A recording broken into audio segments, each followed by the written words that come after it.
बहुत समय पहले की बात है।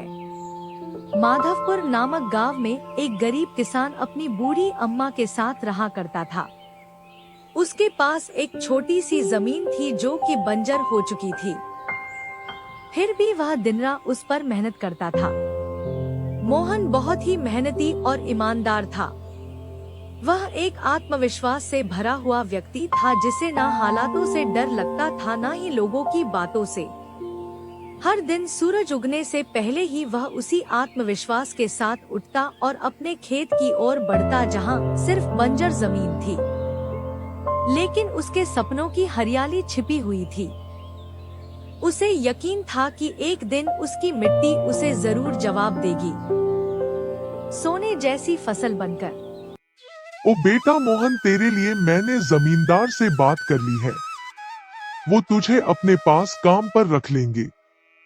तू भी जाकर उनसे एक बार बात कर ले बेटा। अब हमारे बस की बात नहीं रही। कम से कम वहां रहकर तू अपना गुजारा तो कर पाएगा।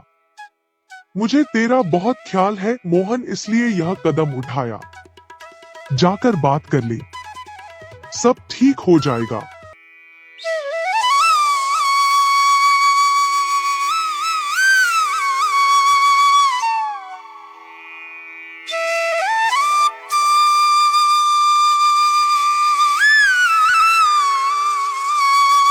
अम्मा, तुमने क्यों बात की वहाँ?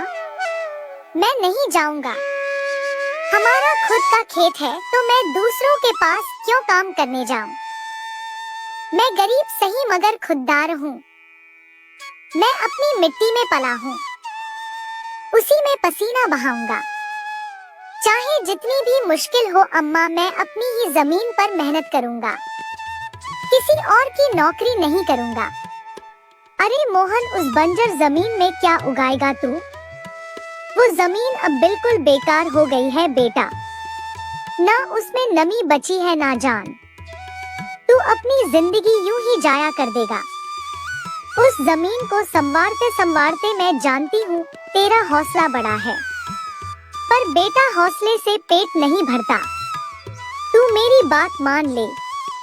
वो जमींदार कम से कम तुझे रोज की रोटी तो देगा।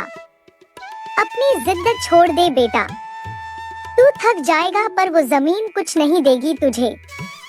अरे अम्मा, तुम बेकार में ही इतनी परेशान हो रही हो। देखना, एक दिन मैं उसी जमीन से सोना निकालूंगा। यह जमीन ही हमारी सबसे बड़ी ताकत बनेगी।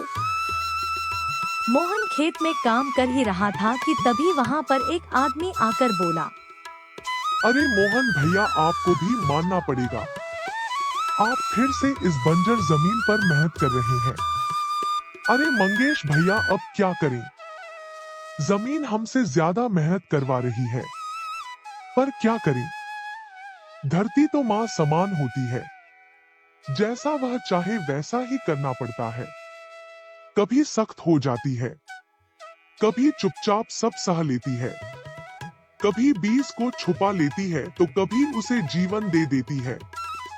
हम तो बस उसके बच्चे हैं जो उसके हर रंग को अपनाना जानते हैं। थक तो जाते हैं भैया, पर जब मिट्टी की खुशबू आती है ना तो सारी थकान उतर जाती है।